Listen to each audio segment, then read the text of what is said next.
Hello friends, எல்லோரும் எப்படி இருக்கீங்க? நல்லா இருக்கீங்களா? இன்றைக்கி நம்ம வீடியோக்குள்ளே போகலாம் வாங்க. நம்ம இன்றைக்கி பார்க்க போகிறது என்னென்னா, நம்ம ரோஸ் செடி பற்றி. நம்ம ரோஸ் செடியில் பாருங்கள், காஞ்சிக்கிட்டே வருதுன்னு சொன்னேன் இல்லையா, ஒயிட் கலர் ரோஸு, அதை தான் பார்க்க போகிறோம்.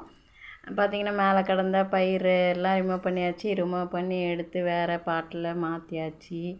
மாற்றிட்டு இப்போ அந்த ஒயிட் கலர் ரோஸில் என்ன பண்ண போகிறோன்னா, அந்த காஞ்சி இருக்கிற கிளைங்கள் எல்லாத்தையும் கட் பண்ணி விட்டுற போகிறோம். கட் பண்ணி விட்டுட்டு அதில் சாணம் வச்சு விட்டுற போகிறோம். சாணம் வைக்கிறதுனால என்ன பயன்னா, நம்மளுக்கு அந்த செடியில் அந்த கிளை அதுக்கு மேலே காஞ்சி வராது. காஞ்சி வராமல் நம்ம அந்த வச்சுருக்கிற சாணம் கூட அந்த காம்பு வழியாக அது சத்துக்கள் போகும். இது பாருங்கள், இந்த கிளை நல்லா பெரிய கிளை. மேலெல்லாம் அந்த இடத்துல அதை பச்சையாக இருக்குது, நடுவில் பச்சையாக இருக்குது, நடுவில் காஞ்சி இருக்குது பாருங்கள். இதை லாஸ்ட்டு இங்கே கட் பண்ணி விட்டுற போகிறேன். ஏன்னா நம்மளுக்கு நடுவில் இருக்கிறதெல்லாம் துளிர் வரப்போகிறதில்ல, எப்படினாலும் அதுவும் சேர்ந்து காஞ்சி போயிடும். அதனால் இங்கே கட் பண்ணிடலாம். ஒரு கையில் கட் பண்ண முடியலைங்க, நான் கட் பண்ணிட்டு காமிக்கிறேன் பாருங்கள். கட் பண்ணியாச்சு.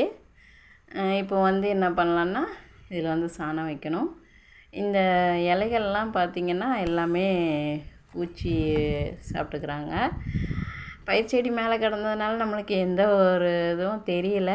இப்போது அதை எடுத்ததுக்கப்புறம் தான் எல்லாமே தெரியுது நமக்கு.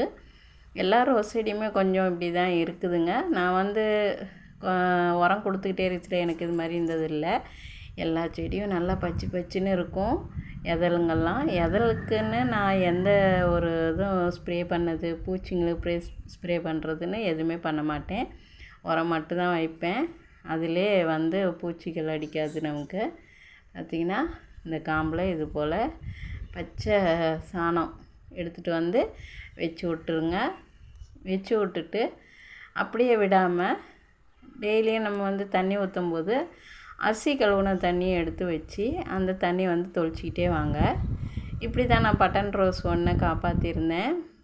பல வீடியோவில் சொல்லியிருப்பேன், அது சாகிற மாதிரி இருந்ததை காப்பாற்றின பிறகு இப்போ நிறையா பூக்குதுன்னு. இது pink colour rose. Bangalore rose பார்த்திங்கன்னா மறுபடியும் துளிர் வருது. 2 துளிர் வந்துருக்குதுங்க.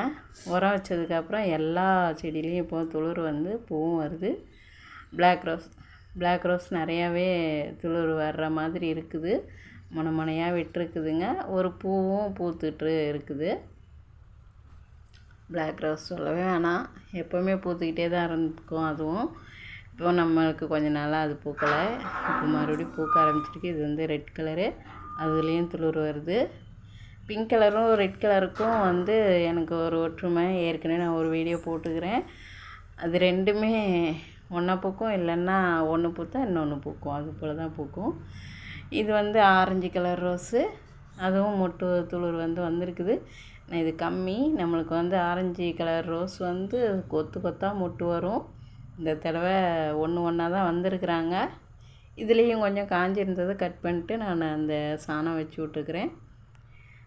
அப்புறம் பார்த்திங்கன்னா இது கல்கத்தா ரோஸு, பன்னீர் ரோஸ்லேயும் இப்போ துளிர் ஒரு மொட்டும் வச்சுருக்குதுங்க.